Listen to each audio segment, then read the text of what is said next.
Oi, meu nome é Ana Júlia e estou no sexto semestre de Engenharia Civil. Sempre tive muita facilidade com a área de exatas. Já fui monitora do mês zero da Facens no ano de 2019, monitorei Física 2 também no mesmo ano e dei monitoria de Mecânica dos Sólidos neste primeiro semestre de 2020. Além disso, ministrei aulas no grupo de pesquisa e estudo em Física Experimental da Facens antes deste momento de pandemia.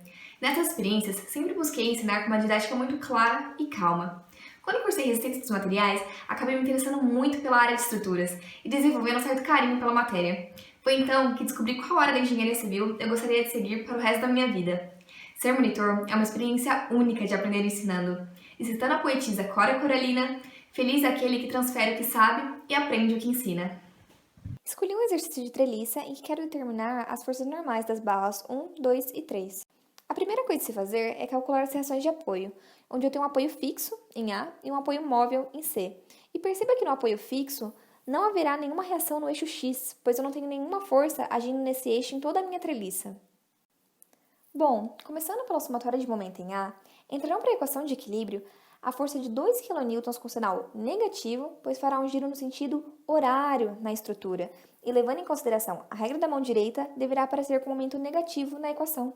Multiplicado a distância de 2,5 metros, a força de 3 kN negativa, multiplicada a distância de 7,5 metros, a força de 4 kN também negativa, multiplicada a distância de 10 metros, e por fim, a reação de apoio em C, multiplicada a distância de 20 metros, só que dessa vez positiva, pois faz um giro no sentido anti-horário na estrutura, totalizando num valor de 3,375 kN para a reação de apoio em C.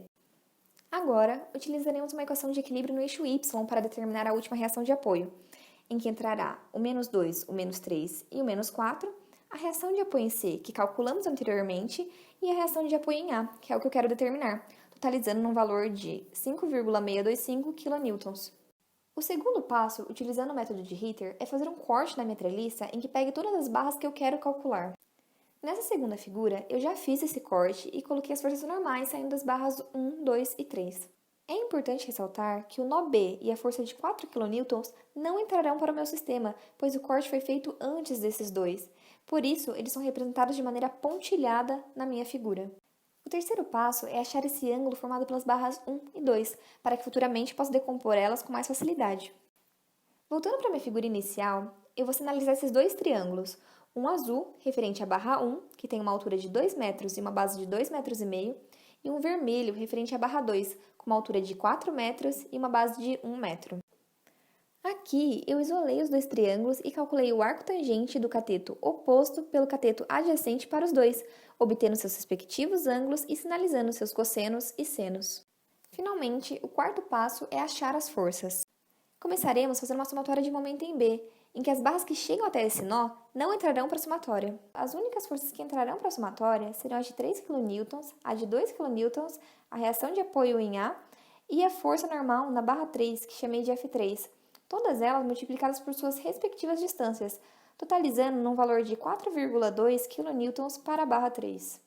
Depois, utilizando dessa mesma técnica de não considerar as barras que chegam até o nó para fazer uma somatória de momento, faremos a somatória de momento no nó A. Entrarão as forças de 2 kN, 3 kN e a força normal da barra 2 decomposta. Quando você estiver confuso sobre utilizar cosseno ou seno para decompor uma força num determinado eixo, é só se lembrar dessa regrinha, em que o eixo, que o ângulo que você tem, encosta, você vai utilizar cosseno.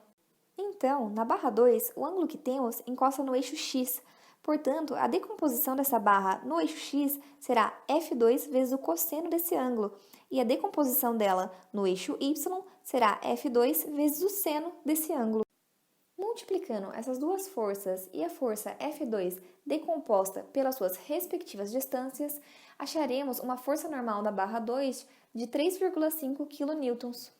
Por fim, para acharmos a força normal da barra 1, faremos uma somatória de forças em Y de todo o nosso corte, em que entrará a reação de apoio em A, o menos 2 kN, o menos 3 kN, a força F1 decomposta no eixo Y e a força F2 também decomposta no eixo Y, achando um valor de 6,5 kN para a força normal da barra 1. Assim, finalizaremos o exercício, tendo encontrado todas as forças normais das barras pedidas.